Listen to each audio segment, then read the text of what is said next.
Kia ora, welcome to Canterbury Politics from Canterbury. Today it's the launch of Labour's slogan, so we've found some old Labour sort of stuff, just explaining we are very independent. I don't even vote. I've gone back in time and stopped myself from voting.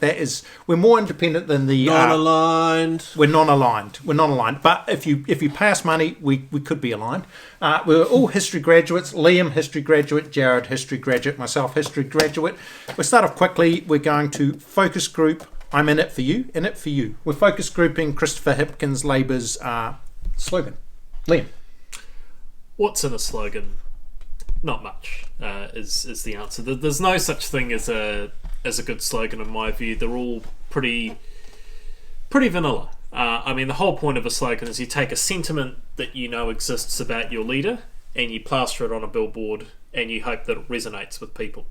So obviously Labour focus groups have found Chris Hipkins seen as someone who seems to be in it for the right reasons, seems to be sort of, well motivated. Put it on a billboard and contrast it with the opposition leader. Presumably the focus groups are telling them they're not quite sure what reasons Christopher Luxon's in it for. So it's sort of a double-barreled thing. Okay, I'm going to be the devil's advocate here. I'm throwing this out. This isn't my opinion, of course. This is just an opinion. This week, Christopher Hipkins cut tax for wealthy people, any threat of taxing the wealthy. What about in it for the top 1%? In it for the elite? What do you think to that, Jared?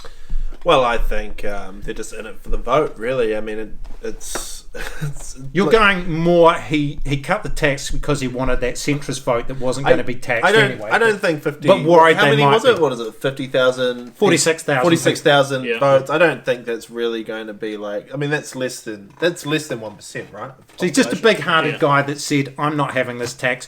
Because in some ways, people are aspirational that might be working in KFC that could have got a $20 tax break every week. So that's $1,000 if the tax switcheroo had happened. Christopher Hipkins has said, yeah, but what about the fact that if they win lotto, or what about the fact that if they become a multimillionaire, I'm not having this on my watch. I'm just going to take away the $20, make certain they work hard, do an extra double shift, and eventually get the $5 million. Well, there was that family in Maryvale last week, didn't they win the big... Yeah, they won a lotto. Yeah, They could have been...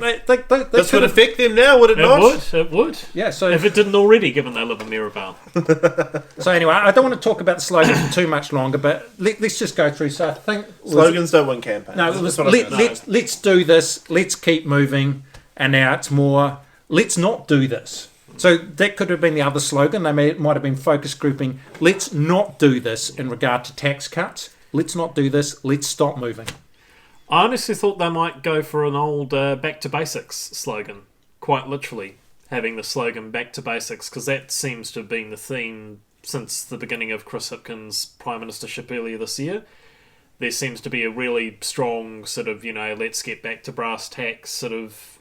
It's bread and movement. butter. Oh, so they've gone off. You're trying to say they've Yeah. gone off the reservation a little bit. I'm just saying that Yeah. Chris Hipkins and his bread and butter and his sausage rolls, it's sort of 1950s style. But also, what about the gluten intolerant? And what about those that have got some allergies? Anyway, let's move on to something else. Let's actually look at the taxes. Let's look at the taxes. Christopher Hipkins said there was no mandate to bring in taxes. So I'm going to say, if there's no mandate to bring in taxes, what is there a mandate for? And who actually, here's an interesting thing. Who actually stopped it? I know it was a captain's call by Chris Hipkins. Did it go to Cabinet? Does anyone know, did it go to caucus? Was there a vote on it? Well, it certainly would have gone to Cabinet at some stage because there was the possibility of introducing a wealth tax being investigated around the time the budget was being put together. Apparently work had been done on this since late last year, so before Chris Hipkins actually took over. But he's the one that scotched it, I think, 2 months or a month before the budget, so earlier this year.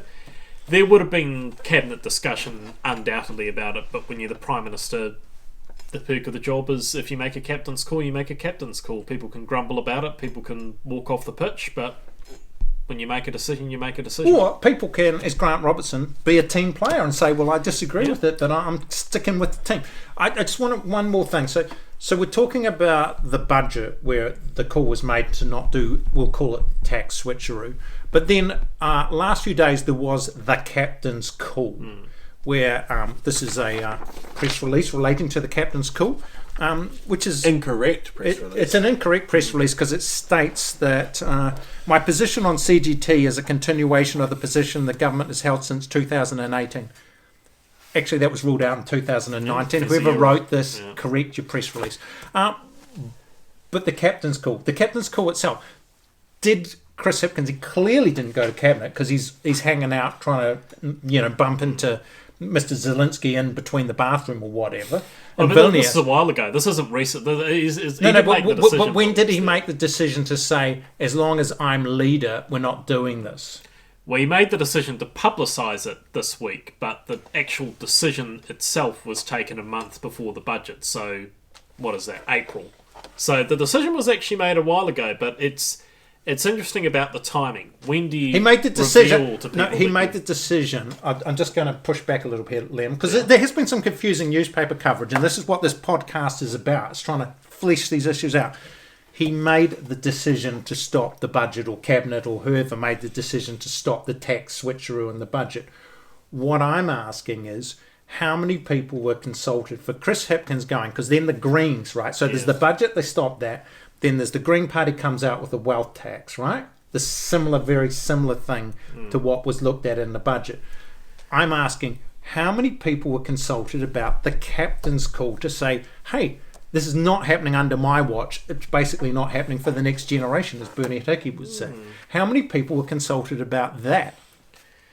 I think they might have been given a heads up, but I don't know if you call that a consultation. There would have been discussion about it, pros and cons. But as I said, when you make a captain's call, the whole point of it is saying, look, I've made a decision, this is it, end of story.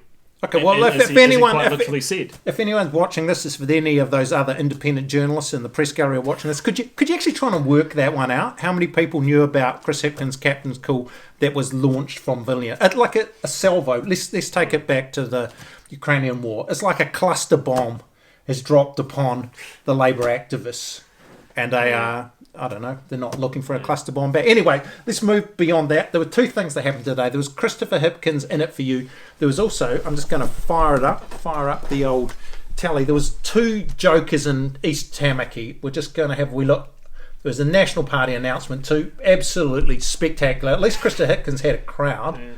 What did we think of the potholes, Jared? Potholes. I mean, I've got a really small car. I've got a little Toyota Starlet, and I do not appreciate potholes as a road user. Yeah, and it's kind of a meme at this point, but it's like, where does all our taxes go? It goes to fixing the goddamn roads. That's the meme. Do you believe this? I don't think it's going to be an election winner. I don't think he's going to steal voters with this. But I know a lot of car enthusiasts who will be like, yo. What about the fact that they're wearing Simeon Brown for Pakuranga, Luxon for botany? I'm not sure how wide. It's good eyesight. They're colour coordinated. Yeah. That's it. Do people not know who Chris Luxon is? Why isn't he just wearing a suit? Why aren't they wearing suits like politicians? Because they're supposed to be two average blokes chilling on the side of a road next to a tradie stopping place. Is this what an average politician is? I'm sorry, I'm not voting for someone that can't be bothered wearing a tie. You said you don't vote anywhere. I don't vote anyway. He's withdrawn his earlier votes. I've withdrawn my earlier votes. If he were to vote, he would not be voting. Yeah. Okay. I mean, that's about as casual as you get for a politician, wearing either a flak jacket or a branded jacket. I mean, it's. I suppose it sends a message to people, hey, we don't always wear suits, especially when we're away from the Wellington Beltway. We dress like normal people. We just have our name on our jacket. We're like you. Okay, yeah. I'm wondering if Zelensky's responsible for this. Are we going to see them in some sort of T-shirts? Anyway, look, there's a serious thing about this, because what they're saying is we're going to fix the potholes, but we're going to do this by ransacking the road safety budget. So when that happens, normally there's if you pull down this, how many deaths? So I'd be interested to know how many deaths are acceptable. No, how many deaths are acceptable by pulling down the road safety budget to fix people's potholes? Is it like, well, I'm sorry, my grandmother was injured in a car accident, but luckily I was able to get somewhere with smooth. I drove smoothly there, but a couple of people died. Yeah. So let's get those numbers out for Simeon and Chris's pothole announcement. Well, a more interesting thing would be, so if you're rating the road safety budget, that takes away things like median barriers, it takes away those, whatever you call those strips at the end of the road that prevent you going over cliffs and whatnot. Yeah, So so look, what are the numbers, it's an Chris? How many interesting sort of people like are dying for the potholes, buddy? It's an interesting sort of swapperoo in the sense that you're trading one set of safety measures or one set of safety improvements for another set of safety improvements. Are you a net better off as a result of that? Or is it more about convenience than safety? But I mean, these guys look like they know what another they're point doing. in here. There are a finite amount of potholes, and they're not being created on such a rapid. They could theoretically get all the potholes sorted, like all of them. Well, And then the money can go back into whatever budget it was rated from. okay. Well, The trouble is the weather. The weather's been causing a lot of the or worsening a lot climate of the potholes. change. Climate change You has know? been caught. Yeah. Okay, well, we're going to wrap this up because we don't want to talk for too long. We're going to wrap this up with Winston Peters back or not. So I go, Liam, Winston Peters back or not? I'm gonna About 5%. Yeah, I'm gonna stick my neck out and say no. He ain't gonna win an electorate, and I just think David Seymour's stolen too many of his voters. I don't think he's getting them back. Okay, Jared? Well, I do agree that David Seymour has probably stolen a bit of his voters, but he has been in the business for a long time. He's named after a pretty audacious politician from the 1940s, and the man is known to ride popular waves. So I think he could actually steal it back. I think he's got the knowledge, the know-how, the skills, and he can do it. Okay, I'm 100% saying Winston Peters is back. And I looked at the parliamentary donations. Winston Peters is coming and I think it goes National Act, then New Zealand First. Oh. And then the Greens. And I think Labour might be about fifth at the moment. Do they still have the New Zealand First Foundation? Is that where all the donation? What happened was a noted environmentalist died and left his fortune to New Zealand First. So they've got at least a half sense a of million. humour.